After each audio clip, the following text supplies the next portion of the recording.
দীর্ঘক্ষণ সেই নেতা দুই রসুলের সাথে কথা বলবেন। শামসুল আলম রনি, শামসুল আলম রনি।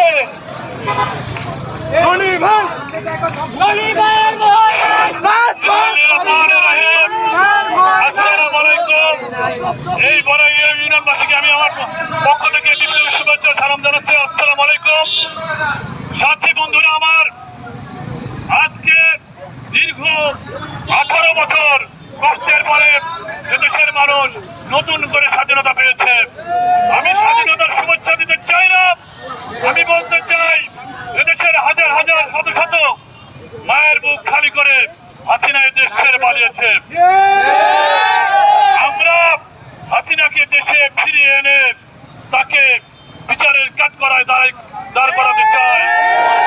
আমরা আনন্দ করতে আসি নাই, শত শত হাজার হাজার রক্তের উপর দিয়ে আজকের এই স্বাধীনতা। যারা আহত হয়েছে, যারা নিহত হয়েছে, যারা মৃত্যুবরণ করেছে, আমি তাদের আত্মার মাগফিরাত কামনা করছি। পাশাপাশি যারা আহত হয়ে বিভিন্নভাবে মানবতার জীবনযাপন করছে, আমি সবাইকে উদাত্ত আহ্বান জানাবো। আমাদের নাটোরের গণমানুষের নেতা অ্যাডভোকেট রুহুল কুদ্দুস তালুকদার দুলু ভাই উদাত্ত আহ্বান জানিয়েছেন, নাটোরে যে সমস্ত নেতা কর্মী এই আন্দোলন সংগ্রাম করতে গিয়ে আহত হয়ে মানবতার জীবনযাপন করছে, তাদের পাশে থাকার জন্য তিনি বিনীতভাবে অনুরোধ জানিয়েছেন। আর আমি ছোট্ট একজন মানুষ হিসাবে, একজন দলের কর্মী হিসাবে আপনাদের পাশে থেকে, আপনাদের সাথে থেকে কাজ করে যেতে চাই। বন্ধুরা আমার, স্বাধীনতা অর্জনের থেকে স্বাধীনতা রক্ষা করা কঠিন।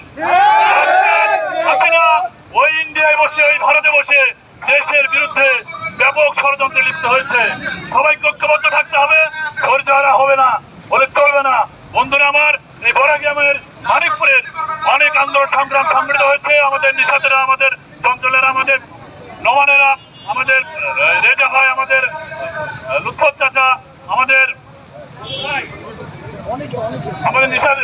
নিশাদের বাবা, উনি কিছুদিন আগেও মার খেয়েছিল, আমি জানি। উনি অনেক একটা বয়স্ক মানুষ, তার উপর হাত তোলা হয়েছিল। বন্ধুরা আমার, আমি অনেকের নাম হতে নিতে পারছি না, এজন্য আমি আন্তরিকভাবে দুঃখিত।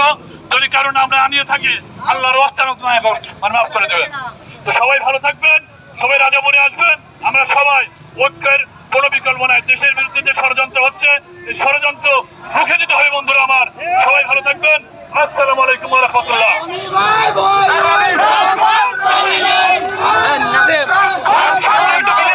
সামনে একটু ক্লিয়ার করবেন সবাই,